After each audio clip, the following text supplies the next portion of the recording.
jiraadheen argee harka keetirraa bal'aan barruu kee anaaf ta'eera. Kanas naaf goote maaliin hambaasa aarsaa galataan siif dhangalaasa. Kanas naaf goote maaliin hambaasa aarsaa galataan siif dhangalaasa.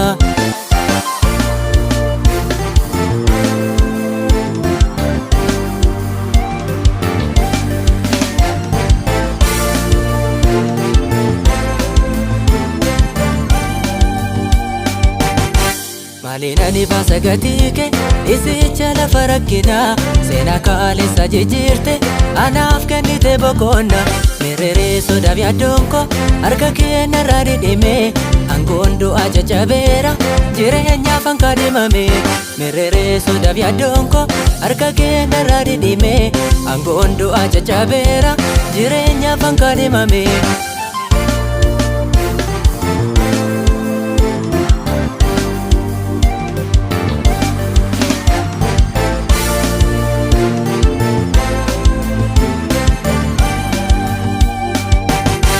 Deemsa hin sodaatu miilli koo dirriba allaatti baheera.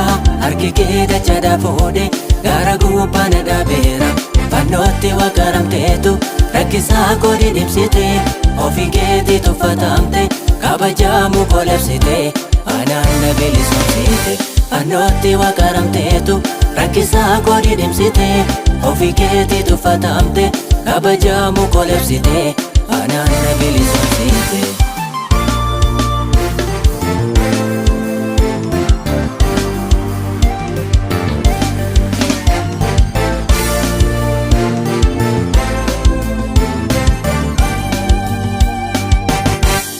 Jallisiisu gochaan kee jireenyaaf situ na malee si waliin deeme kan oomne hundaatti si nan of galee. Lafa onaatti naaf dhufte na lakkoofsiste garumaa kan kee faarsus narraan dhoomu yoomuu kan hin jajjisuma yoomuu kan hin jajjisuma. Lafa onaatti naaf dhufte na lakkoofsiste garumaa kan kee faarsus narraan dhoomu yoomuu kan hin jajjisuma yoomuu kan hin jajjisuma.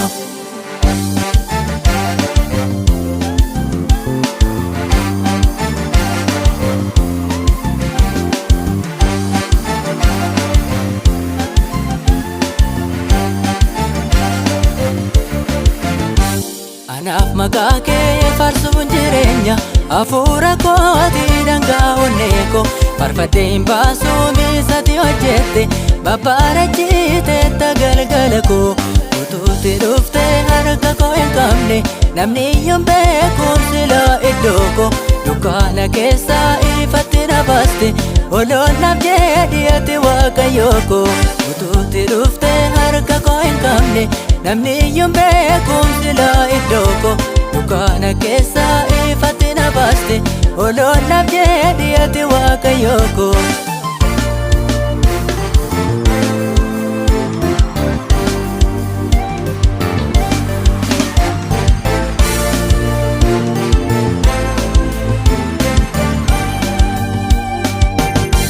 Gatamaa abdii kutee lafaa na fuute kanaaf galanni kan kee afaan na guute. Gatamaa abdii kutee lafaa na fuute kanaaf faarfannaan kan kee afaan na guute. Karaa keetiin ani argeem jireenya haaraa sichuu darbeen jira daam du'aa ka'eera.